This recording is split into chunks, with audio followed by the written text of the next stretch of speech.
여러분, 이 무더위 속에서 평안하셨습니까? 우리 오늘도 살아계신 하나님 앞에 같이 예배 드리겠습니다. 먼저 우리 신앙 고백합니다.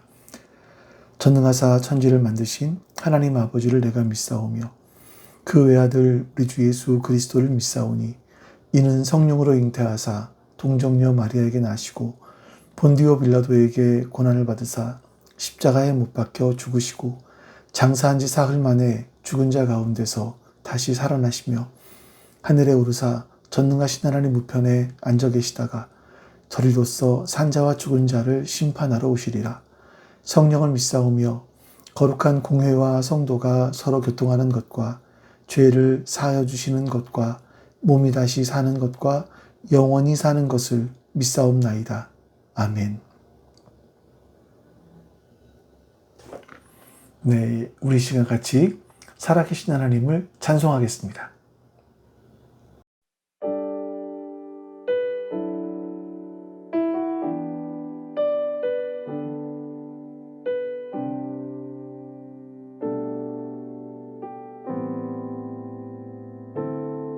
당신의 시간을 뚫고 이 땅 가운데 오셨네.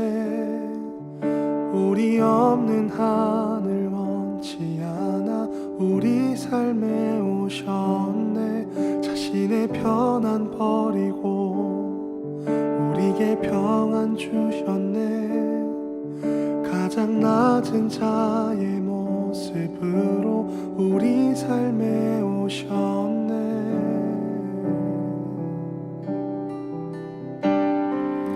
하나님 우리와 영원히 함께 하시네. 꿈 없는 우리에게 그 나라 보여주시네. 연약한 자들의 친구가 되어주시고 힘없는 우리의 인생을 위로하시네.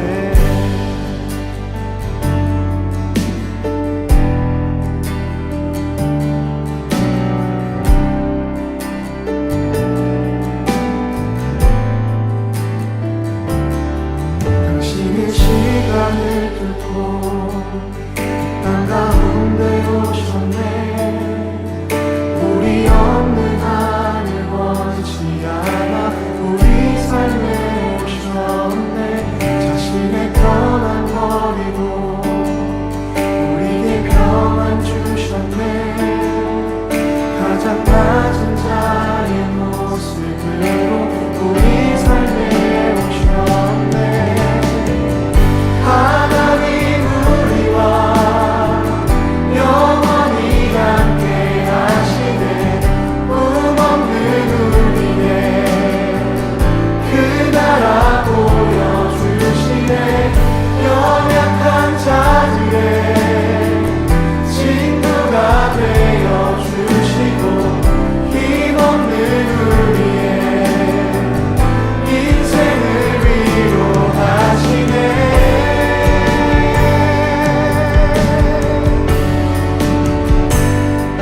나 처음 믿은 그 시간 귀하고 귀하다. 주 찬양 주 찬양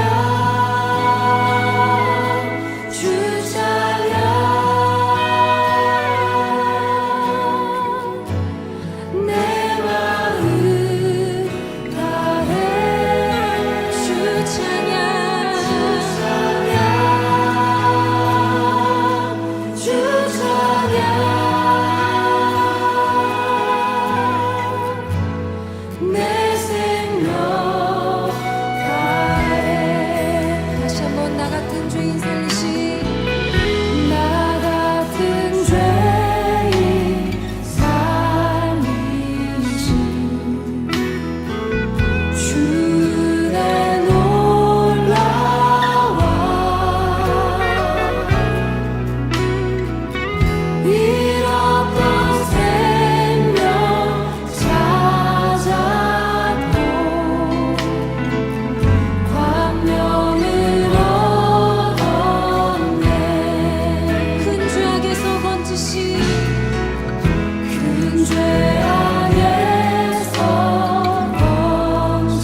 이제 오늘 예배를 위해서 우리 하나님 앞에 같이 기도합니다. 옆에 기도 제목 참조하시면서 기도하겠습니다.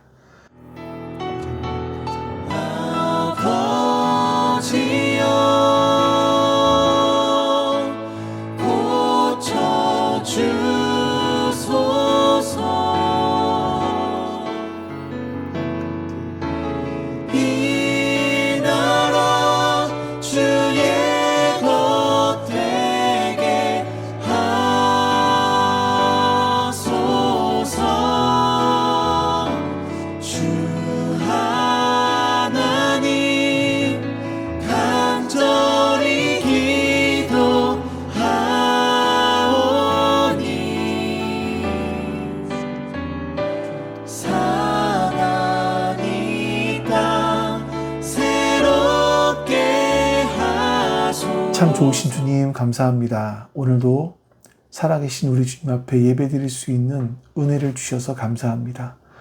오늘도 우리에게 생명을 주시고 또 건강도 주셔서 감사합니다. 오늘 우리에게 주어진 일터에서 그리고 그 자리에서 삶을 살게 해주시고 또한 이렇게 하나님께 예배드릴 수 있는 은혜까지 주셔서 너무나 감사합니다. 이 시간도 하나님의 선하심을 기억하며 감사함으로 예배할 수 있도록 성령 하나님 도와주시옵소서. 예수 그리스도의 이름으로 기도하옵나이다. 아멘. 여러분과 함께 읽을 말씀은 누가복음 22장 7절에서 13절까지 말씀입니다. 누가복음 22장 7절에서 13절까지 말씀 제가 성경 봉독하겠습니다. 6월절 양을 잡아야 하는 무교절 날이 왔다. 예수께서 베드로와 요한을 보내시며 말씀하셨다. 가서 우리가 먹을 수 있게 유월절을 준비하여라. 그들이 예수께 말하였다. 어디에다 준비하기를 바라십니까? 예수께서 대답하셨다. 너희가 성 안으로 들어가면 물 한 동이를 메고 오는 사람을 만날 것이니 그가 들어가는 집으로 따라가거라. 그리고 그 집주인에게 말하기를 선생님께서 당신에게 말씀하시기를 내가 내 제자들과 함께 유월절 음식을 먹을 그 방이 어디에 있느냐고 하십니다 하여라. 그러면 그 사람은 자리를 깔아놓고 큰 다락방을 너희에게 보여줄 것이니 너희는 거기에다 준비를 하여라. 그들이 가서 보니 예수께서 말씀하신 그대로였다. 그리하여 그들은 유월절을 준비하였다. 아멘. 우리나라에는 설날 또 추석 이런 명절이 있지 않습니까? 요즘에는 좀 많이 달라졌다고 하지만 그래도 많은 경우를 보면 상차림 같은 경우는 대부분 여자분들이 하게 되는 것 같습니다.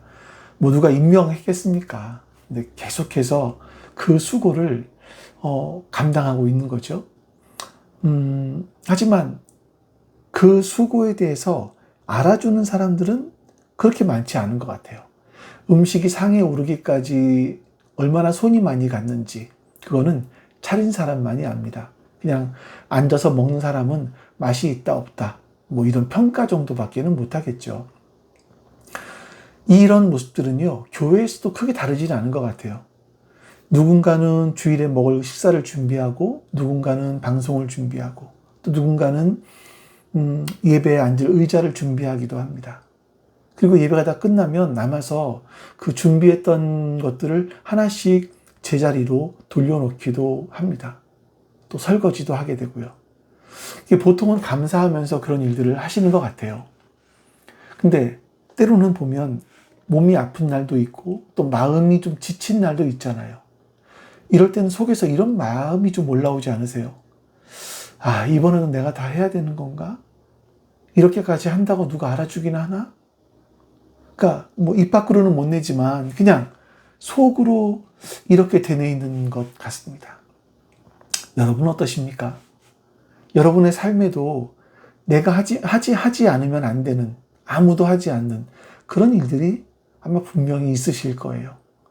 자, 오늘 본문은요, 그런 일을 예수님께로부터 받아서 길을 나서게 된 두 제자의 이야기가 나옵니다. 우리 7절 말씀을 읽어보겠습니다. 6월절 양을 잡아야 하는 무교절 날이 왔다. 자, 무교절 날이 왔습니다.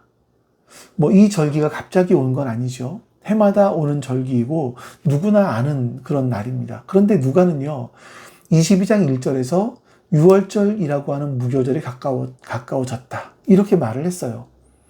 그럼에도 불구하고 7절에서 무교절 날이 왔다라고 다시 한번 또 강조합니다. 이번에는 양을 잡아야 되는, 6월절 양을 잡아야 되는 무교절 날이 가까이 왔다. 이렇게 말을 하는 거죠. 이렇게 강조를 하는 거 보면 여기에 뭔가 의미가 있는 것 같습니다. 8절 말씀 보죠. 자, 예수께서 베드로와 요한을 보내시며 말씀하셨다. 가서 우리가 먹을 수 있게 유월절을 준비하라. 예수님은 유월절을 준비해라 라고 하시는 거예요. 한 가지만 미리 말씀을 드리면 여기서 준비하라 라는 것은요, 좀 우리의 마음가짐 이런 걸 말하는 게 아닙니다. 직접 내 손과 내 발이 움직여서 유월절 음식을 사람들이 먹을 수 있도록 차려놓는 것, 그 일을 끝내놓는 것, 이것을 말하는 거예요. 그런데 여러분 잘 보십시오. 예수님께서 유월절을 준비하여라 라고 하셨는데 어디다 준비해야 되는지는 말씀하지 않으세요. 이 두 제자에게는 그것이 의문이었었습니다. 그래서 예수님께 되에 물을 수밖에 없었고요.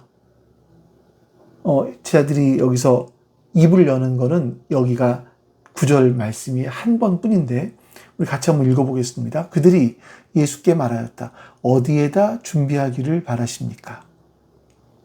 그들이 물은 거는요, 무엇을도 아니고 왜도 아닙니다. 어디에다입니다. 여러분, 이 두 제자가 6월절 식탁을 준비하는 것이 얼마나 막막한 일이었는지 예수님께 이렇게 묻는 거예요.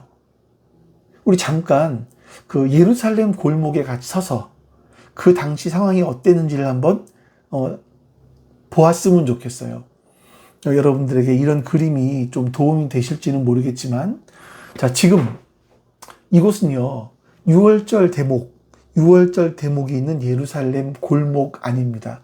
6월절 식사는요, 예루살렘 성 밖에서는 먹을 수가 없어요. 반드시 성 안에서만 먹어야 됩니다. 그런데 성 안에는 평상시 예루살렘 시민들보다 최소한 4배 이상 사람들이 많아져 있는 그런 상태입니다. 그러니까 성 안에는 사람들이 들어찰 대로 가득 차 있었어요. 골목마다 사람이었고 또 문마다 이미 다른 순례객들이 들어가 있었습니다. 그리고 사람들은 저마다 6월절 식사를 준비하고 있었겠죠. 이제 두 제자가 해야 될 일은 성전뜰에 가서 양을 잡아야 되고 또 굽는 데만 몇 시간이 걸리는 그 양을 구워야 됩니다. 이걸 해가 지기 전까지 다 끝내야 돼요.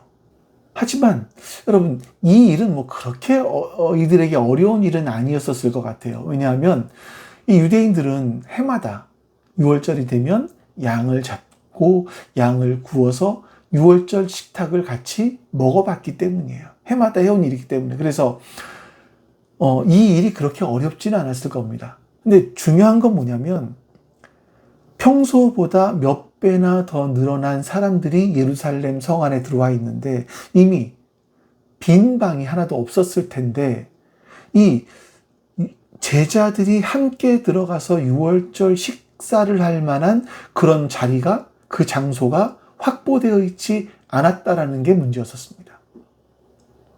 이게 그날 2명이 처한 상황이었고 그들의 의문이었었습니다. 아무리 자신들이 열심히 뛰어다닌다고 해도 없던 자리가 생기지는 않거든요.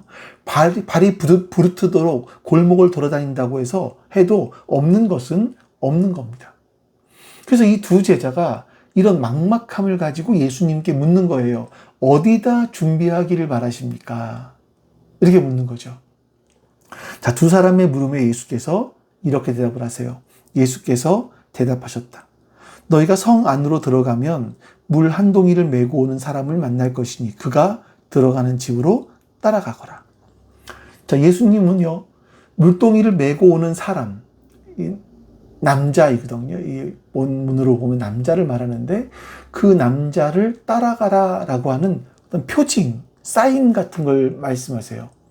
여러분, 혹시나 이것을 어떤 여러분들 뭐 스파이의 뭐 접선 암호처럼 그렇게 생각하실 필요는 없습니다. 이 당시에 물을 항아리에 길어오는 일은요, 대부분 여자들이 하는 몫이었습니다. 그러니까 남자들이 혹여나 물을 길어와야 된다고 하면 항아리가 아니고요, 가죽 부대를 썼습니다. 그러니까 항아리를 어깨에 메고 걸어오는 남자라고 한다면 명절 대목에 사람들이 발 디딜 틈 없이 골목에 가득 찼다 할지라도 눈에 쉽게 띄었을 거예요. 실제로 찾아낼 수 있는 그런 표시였을 겁니다. 그리고 예수님 한 가지를 더 말씀하세요. 11절. 그리고 그 집주인에게 말하기를 선생님께서 당신에게 말씀하시기를 내가 내 제자들과 함께 유월절 음식을 먹을 그 방이 어디에 있느냐고 하십니다 하여라. 이번에는요, 그 사람을 만나면 뭐라고 말을 해야 되는지까지 알려주셨어요. 어디로 갈지, 누구를 만날지, 무슨 말을 해야 할지 이걸 다 말씀해 주신 거예요. 근데 잘 보시면요, 여러분, 두 사람이 받아든 건 표징 그리고 말이었었습니다. 아직 유월절 식탁을 차릴 장소는 아닌 거죠. 두 사람은 여전히 자기 발로 성문으로 들어가야 됐고, 어쩌면 이들의 마음속에는 과연 물 항아리를 짊어진 남자를 만날 수 있을까? 이런 의심이 갔을지도 모르겠어요. 그러니까 자기 눈으로 그 항아리를 든 사람을 찾아야 했습니다. 그리고 자기 입으로 그 사람을 만나게 되면 말을 해야 됐고요. 이런 것은 예수님이 대신해 주지 않습니다. 이 두 명의 제자가 감당해야 될 몫이 분명히 있었던 거죠. 그러니까 오늘 본문에서 보시면 이 제자가 해야 될 몫이 있는데 이 몫을 가리키는 말이 이 단락에 계속 반복해 나와요. 준비하다라는 뜻입니다. 8절, 9절, 12절, 13절 이렇게 네 절에 반복해서 네 번이나 나오고 있습니다. 그러면 여러분 뭘 준비하라는 말입니까? 이게 보통 준비하다라고 할 때는 뭐 마음가짐을 준비하는 걸 떠올리잖아요. 그러니까 성찬을 앞두고 있었으니까 좀 마음을 정리해라. 예배 전에 좀 잡생각을 떨쳐버려라. 이런 거 할 수 있지 않겠습니까? 그런데 이 본문에서 준비하라는 건 그런 게 아닙니다. 채비를 갖춰라. 마련해 두어라.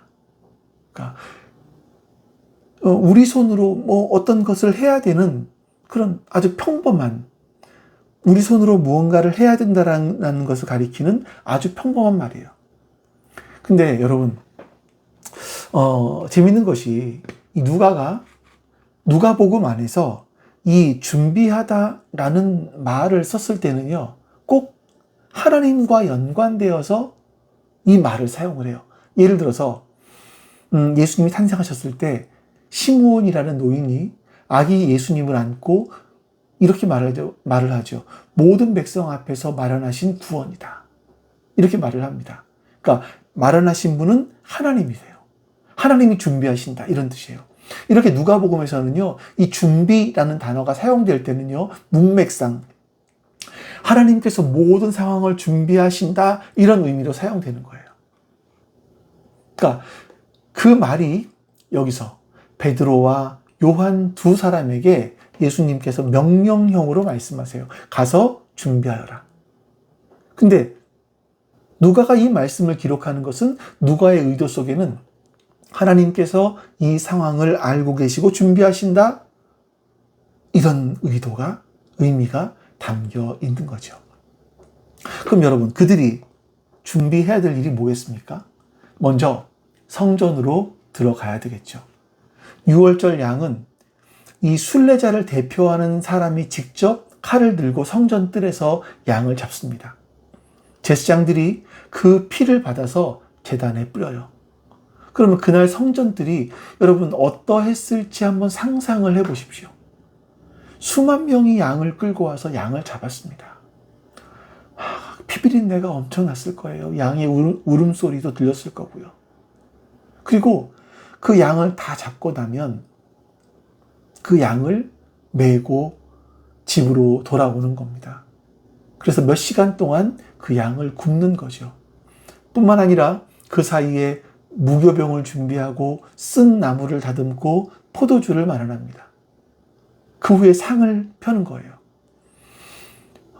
근데 여러분, 이 6월절 식사는요, 우리처럼 이렇게 여러분들이 서양화에서 봤던 최후의 만찬 이렇게 보셨던 것처럼 어떤 테이블에 앉아서 의자에 앉아서 먹는 그런 식사 자리가 아닙니다. 유대인들은요, 비스듬히 앉아서 기대서 먹었습니다. 지금 여기서 보시는 것처럼 밖으로 기댔을지 안으로 기댔을지는 잘 모르겠어요. 근데 어쨌든 이렇게 기대기 위해서는 바닥에 깔개가 깔려 있어야 되고요. 기댈 것이 있어야 기댈 수 있지 않았겠습니까? 그런데 여러분, 이 깔개는 방이 있어야 펴는 것이고, 그리고 이 모든 일은 해가 지기 전에 끝내야 되는 일입니다. 이 목록을 쭉 훑어보시면 아직 여기서 전체적으로 하나가 빠져 있는 것이 있죠. 양은 이 두 사람이 할 수 있습니다. 양 잡는 것은 이 두 사람이 할 수 있습니다. 무교병도 이 두 사람이 구울 수 있고요. 쓴 나무를 다듬을 수 있습니다. 포도주도 그들이 마련할 수가 있어요. 하지만 이 깔개를 펼 바닥은 그들에게 없었습니다. 양은 우리가 잡을 수 있어요. 하지만 식탁을 준비할 자리는 우리가 만들 수 있는 것이 아닙니다. 우리의 삶 가운데는요, 우리가 해야 될 몫이 있지만 또 그러나 우리가 할 수 없는 몫도 있는 겁니다. 거기다가 지금 제자들이 모르는 게 또 있어요. 그날 밤에 그 상에서 어떤 일이 벌어질지 이 두 사람은 알지 못했습니다. 이 떡을 떼는데 그 떡이 무엇을 의미하게 될지, 그리고 잔을 나누게 되는데 이 잔이 어떤 이름으로 불릴지, 또 자기 옆에 앉아있는 사람 중에서 하나가 어떤 일을 하기 위해서 먼저 일어설지 그들은 하나도 몰랐습니다. 그저 시키는 대로 양을 잡고 굽고 상을 차린 거예요. 그들이 아는 건 이거밖에 없었습니다. 6월절이다. 해마다 지키는 절기다.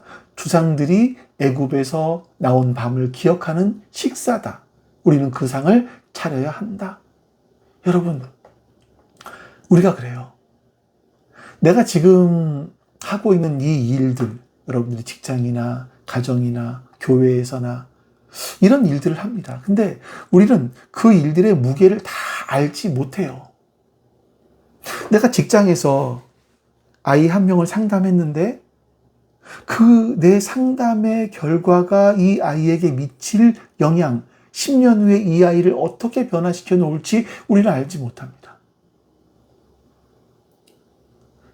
내가 교회에서 하는 일이 어떤 무게를 가지고 있는지 우리는 다 알지 못해요. 하지만 그럼에도 불구하고 해야 되기 때문에 하는 경우들이 많이 있죠. 내가 만든 점심을 받아든 그 사람이 한 주간을 어떤 마음으로 보냈을지 우리는 모릅니다. 설교와 함께 때로는 보여드리는 그 화면, 이런 것들이 어떤 사람의 마음을 움직일 수 있을지도 우리는 모릅니다. 저의 이야기를 하나만 하겠습니다. 좀 용서하고 들어주시길 바랍니다. 저는 나름대로 설교를 굉장히 잘하고 싶어하는 욕심이 있는 사람이에요. 그래서 설교를 열심히 준비한다고 생각을 합니다. 그런데 저는요, 설교를 이렇게 어떤 아웃라인을 준비하고 또 먼저 성경 공부를 하겠죠. 성경 공부를 하고 이 성경 공부를 한 걸 통해서 설교의 아웃라인을 준비했다고 해서 설교 준비가 끝난 것이 아닙니다. 저는 말이 유창하지 못한 사람이잖아요. 그래서 원고를요, 토시 하나까지 다 준비해서 써가야만 돼요. 원고를 다 쓰고 나면 이제 카메라를 세우고 설교를 찍습니다. 찍고 나면 그 영상을 편집해요. 잘라내고 붙이고 소리 싱크를 맞추기도 하고, 이러다 보면 영상을 찍고 편집하고 하는 데만 해도 하루에 한 3분의 2가 소요되는 것 같아요. 그러니까 저에게 있어 수요 예배 준비라는 것은요, 최소한 이틀 이상은 걸리는 일입니다. 자, 그렇게 다 해서 올려놓고 나면 제가 간혹가다, 요즘에는 잘 안 보는데 간혹가다 보는 게 있습니다. 숫자. 누가 예배를 드리셨나? 1 딱 올라간 걸 보게 돼요. 그 1이 누구였는지는 모르죠. 때로는 그 1인 숫자가, 때로는 2인 숫자가 오랫동안 그대로인 날도 있습니다. 그런 날이면 참 제 마음이 무겁습니다. 속으로 이런 생각이 들어요. 내가 이렇게까지 준비를 해서 뭐 하지? 안 보는데, 예배 안 드리는데, 말로는 못하고 그냥 속으로 이런 생각을 하게 되는 거죠. 그래서 여러분, 아까 제가 여러분들께 말씀드린 이 질문은 사실 저에게 한 거기도 해요. 내가 지금 하고 있는 이 일이 어느 정도의 무게를 가지고 있는지 사실 저는 모릅니다. 그런데 여기서 한 가지를 분명히 해둬야겠습니다.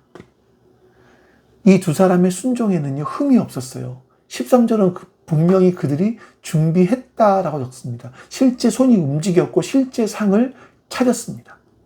그런데 그 순종이, 여러분, 내가 그렇게 순종한다고 해도 그 상을 차릴 자리를 만들어내는 것은 아니잖아요. 두 사람이 할 수 있는 일과 할 수 없는 일이 갈라지는 지점이 여기입니다. 준비는 그들이 할 수 있어요. 하지만 식탁을 차릴 자리를 마련하는 것은 그들이 할 수 있는 일은 아니었었습니다. 두 사람은 이 두 가지를 그대로 아는 채 성문 안으로 들어갑니다. 어디에 차려야 되는지 모르고 이 식탁이 무엇을 위한 상인지도 모르고 성 안으로 들어가는 거예요. 자, 성 안으로 들어갔습니다. 그랬더니 정말로 물동이를 맨 남자를 만나게 되는 거예요. 그 사람 따라갔습니다. 그리고 집주인에게 예수님이 일러주신 대로 말을 합니다. 그러자 집주인이 두 사람을 데리고 다락으로 올라가요. 두 사람은 뒤를 따라서 계단으로 올랐고 다락방 문이 열립니다. 방이 너무 넓은 겁니다. 상을 펴고도 사람이 앉을 수 있을 만큼 충분한 넓이였었습니다. 그런데 그들이 더 놀라게 되었던 것은 뭐냐면 넓이가 아니라 바로 바닥이었었습니다. 깔개가 이미 깔려 있었다는 거죠. 기대어 앉을 수 있게 사람 수만큼 가지런히 놓여 있었다는 겁니다. 방 안에는요, 그 깔려 있는 것 말고는 없었습니다. 아무도 없었어요. 사람은 없었습니다. 성 안은 그렇게 시끄러운데 이 위층 방은 조용했습니다. 성경은요, 이 장면을 이렇게 기록을 해요. 13절, 그들이 가서 보니 예수께서 말씀하신 그대로였다. 그래야 그들은 유월절을 준비하였다.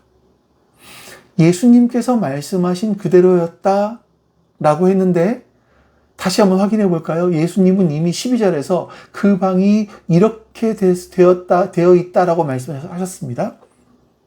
그러면 그 사람은 자리를 깔아놓은 다락방을 너에게 보여줄 것이니 너희는 거기에다 준비를 하여라. 자리를 깔아놓은 다락방을 보여줄 것이다. 자리를 깔아놓았다. 여러분, 이 말을 한번 상상해 보십시오. 지금 깔고 있는 중이 아닌 겁니다. 이미 깔려 있었다. 깔려 있는 상태로 그대로 있었다라는 거예요. 두 사람이 성 안을 아무리 돌아봐도 찾지 못했을 텐데 모든 것이 준비되어 있는 그 다락방이 이미 존재하고 있었다라는 겁니다. 그건요, 내가 준비를 해야 되는 자리가 아니라 이미 준비되어 있는 그런 자리였습니다. 근데 여기서 여러분, 하나만 더 들어가 볼게요. 깔개가 왜 필요했을까요? 그건 기대어 먹었기 때문이겠죠. 그럼 여러분, 유대인들은 왜 식사를 기대어서 먹었었을까요? 저는 예전에 그 출애굽기에 보면 6월절 식사하는 자리가 나오거든요. 저는 그렇게 먹을 줄 알았어요. 그러니까 첫 6월절 밤에는요, 이스라엘 백성들이 허리를 동이고 신을 신고 지팡이를 손에 쥔 채로 급하게 음식을 먹었습니다. 언제 나가라는 말이 떨어질지 모르기 때문에 서서 급하게 먹었던 거예요. 이건요, 종의 자세입니다. 근데 이제 기대어서 먹습니다. 급하지 않아도 돼요. 신을 신고 있지 않아도 됩니다. 지팡이를 쥐지 않아도 돼요. 이것이 바로 건져내어진 사람의 자세인 거예요. 그러니까 여러분, 자리를 깔아두었다라는 것은요, 그냥 앉을 곳을 마련해 두었다라는 말이 아니라 기대어도 되는 상태로 만들어 두었다라는 그런 뜻인 거예요. 그럼 그러고 보세요, 여러분.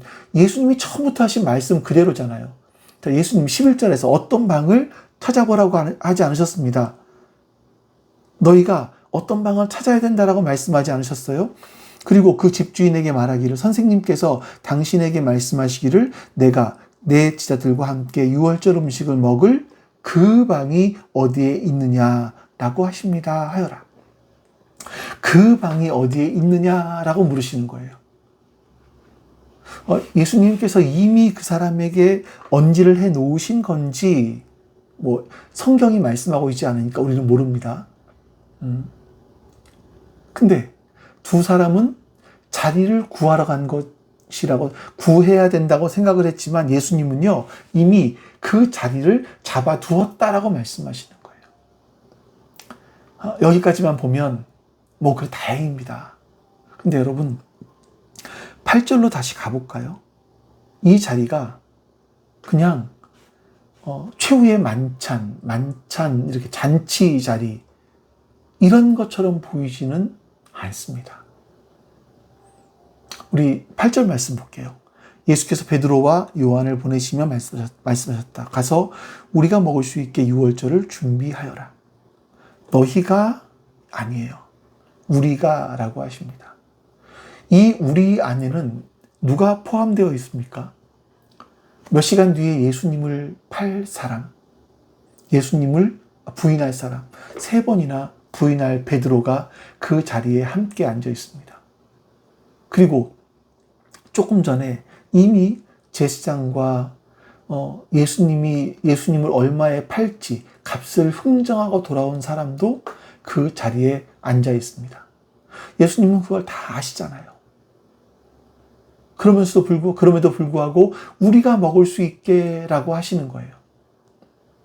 그 상에 자기를 팔 사람의 손이 함께 놓이게 될 것이라는 걸 아셨습니다. 아시면 피할 수 있잖아요. 방이 어디 있는지 아신다라는 것은요, 방을 바꾸실 수도 있다는 뜻이잖아요. 근데 바꾸지 않으세요. 그 방을 그대로 잡아두십니다. 여러분, 제가 앞에서 말씀드렸지만 그 날이 무슨 날이라고 했습니까? 누가는 22장 1절에서 유월절이라고 하는 무교절이라고 했고요. 7절에서는 유월절 양을 잡아야 되는 무교절이라고 했습니다. 정말 여러분, 그 시각에 성전 뜰에서는요, 수만 마리의 양들이 죽고 있었습니다. 그리고 바로 그 시각에 예수님께서는 2 사람을 보내시면서 그 유월절 상을 차리게 준비하시는 거예요. 그러니까 이런 생각이 드는 거죠. 그 방에서 준비되고 있는 것은 유월절 만찬이 아니었었습니다. 그 식탁에 오를 양이 함께 준비되고 있었는데 사실은 알고 보니까 예수님 자신이 그 유월절 양으로 준비되고 있었다라는 거예요. 스스로를 그 유월절 양으로 준비하고 계신 거죠.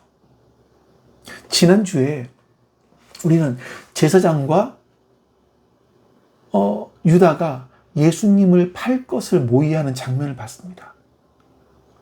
어둠이 조용히 기회를 찾고 있었던 그들이 조용히 기회를 찾고 있었던 바로 그 시간, 성 안에는요 이미 자리가 깔려 있었던 거죠. 제자들은 그 자리를 찾으러 갔는데 그 자리가 이미 그들을 기다리고 있었습니다. 제자들은요 상을 차리러 갔는데 그 상 위에 놓이실 분이 다시 자기 스스로를 준비하고 있었던 겁니다. 여러분, 이게 정말 은혜라는 생각이 들어요.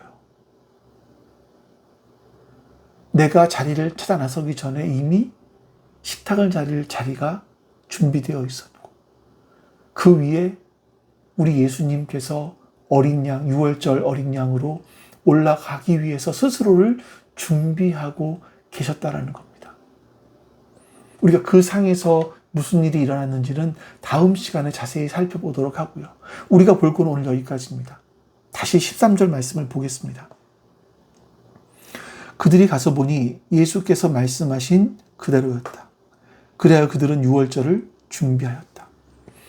여러분, 두 사람이 놀랐다라는 이런 말은 없습니다. 감탄했다라는 그런 말도 없어요. 그냥 문을 열고 자리가 깔린 것을 봤다. 본문은 담담하게 이렇게 적지요. 말씀하신 그대로였다. 그리고 두 사람은 소매를 걷고 상을 차립니다. 여러분, 여기서 잘 보셔야 돼요.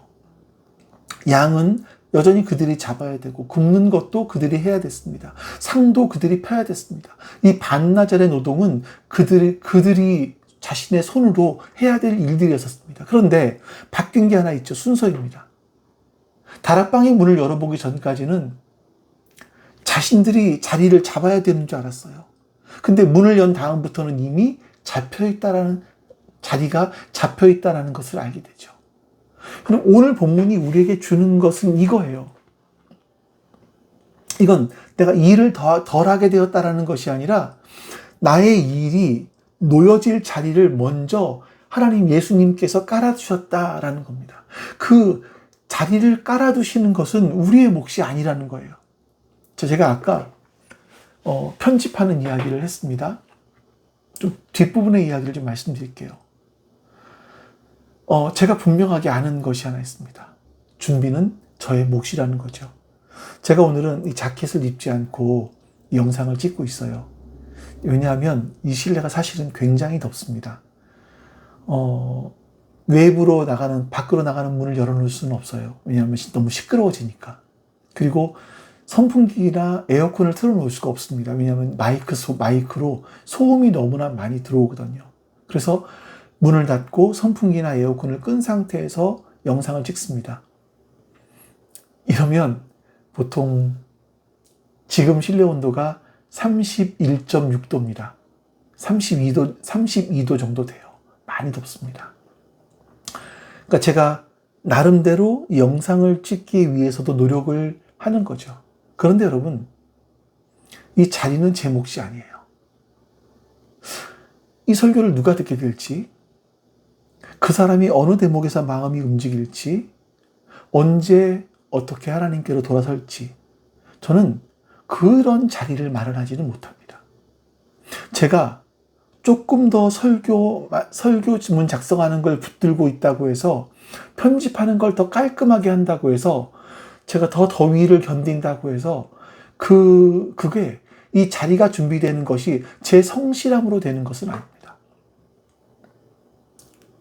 그건요, 이미 자리를 잡아두고 계신 분이 계시는 거예요. 양을 잡는 건 우리의 몫입니다. 그러나 그 자리는 예수님의 몫인 거예요. 여러분, 이번 한 주 동안 여러분이 해야 될 일을 다시 한번 생각해 보시기 바랍니다. 그리고 내가 그 결과를 내야 된다? 이런 힘은 좀 어깨에서 빼세요. 내가 어떤 일을 하게 되었을 때, 그 일을 시작하게 되었을 때, 그 일을 하면서 신을 신고 지팡이를 손에 쥔 자세로 하지 않으셔도 됩니다. 그냥 기대어도 되는 그 자리가 이미 깔려 있습니다. 그런 마음으로 시작하시는 거예요.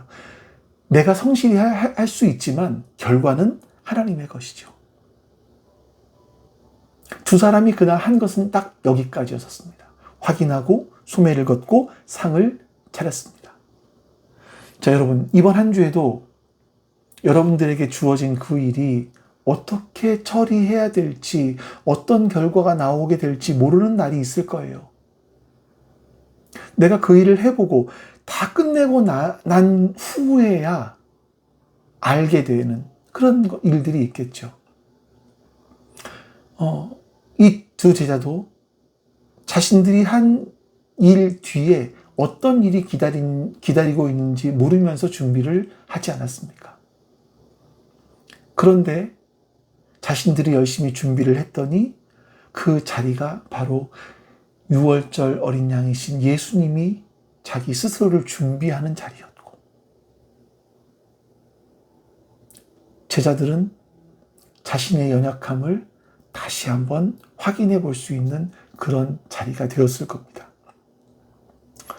여러분, 우리보다 먼저 앞서가서 우리의 자리를 잡아두고 계신 주님이 계십니다.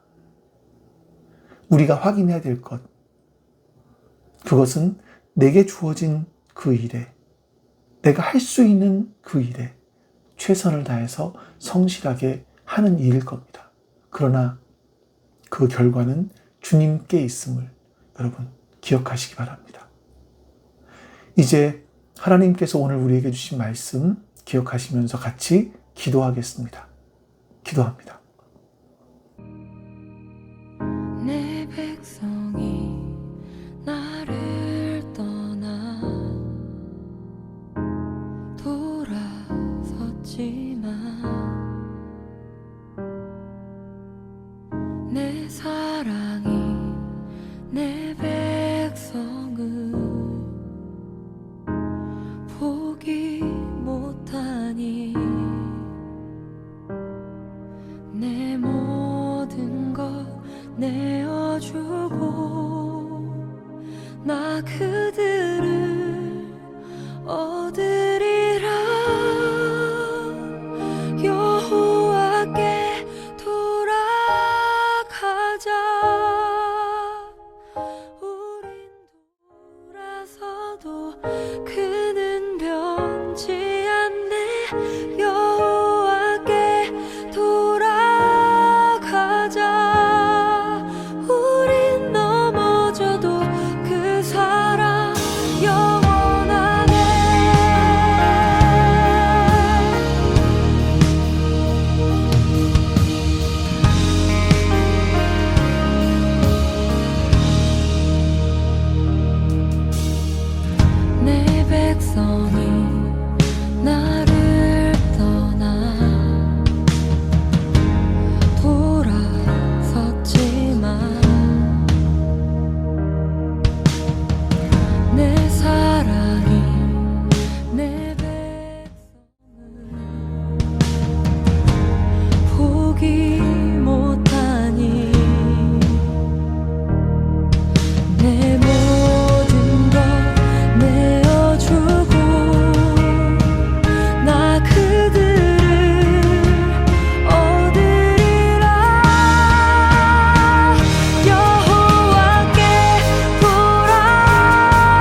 하소서.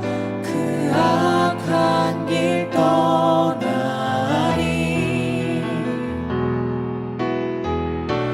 주님의 자비로 죄를 사하며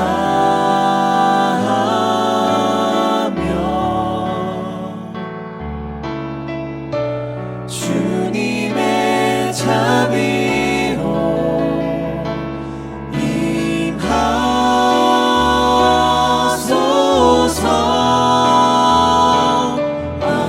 아버지여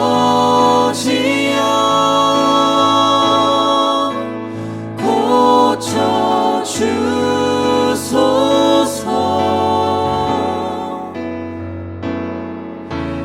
이 나라 주의 것 되게 하소서.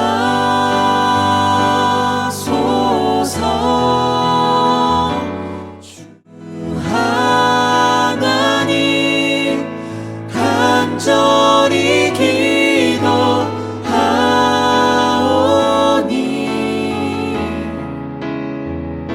상하니까 새롭게 하소서.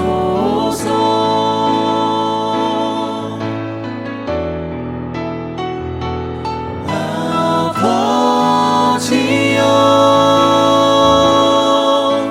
고쳐주소서.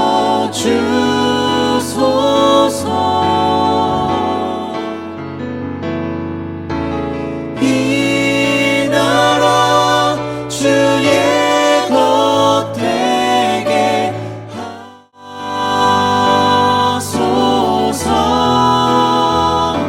주 하나님 간절히 기도하오니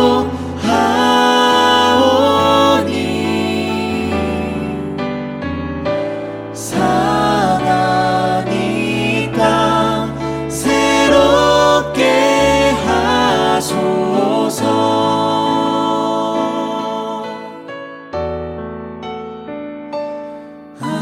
아버지여 고쳐주소서.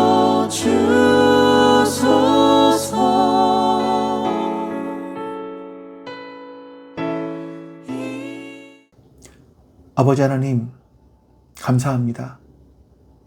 하나님께서 우리에게 해야 될 일들을 맡겨주셨는데, 우리가 할 수 있는 일은 그 일들의 결과를 내는 것이 아니라 그 과정 속에서 성실하게 그 일들을 해가야 되는 것이라는 것을 깨달았습니다. 오늘 우리에게 주어진 그 일, 이번 우리가 한 주간 동안 해야 될 그 일, 거기에 우리가 최선을 다하게 해주시옵소서. 그러나 거기의 결과는 우리가 할 수 있는 것이, 그 자리는 내가 깔 수 있는 것이 아니라는 것을 기억하게 해주시옵소서. 오늘도 주님께서 우리에게 맡겨주신 그 사명을 기억하면서 하루를 마무리하게 해주시옵소서. 감사드리며 우리 주 예수 그리스도의 이름으로 기도하옵나이다. 아멘.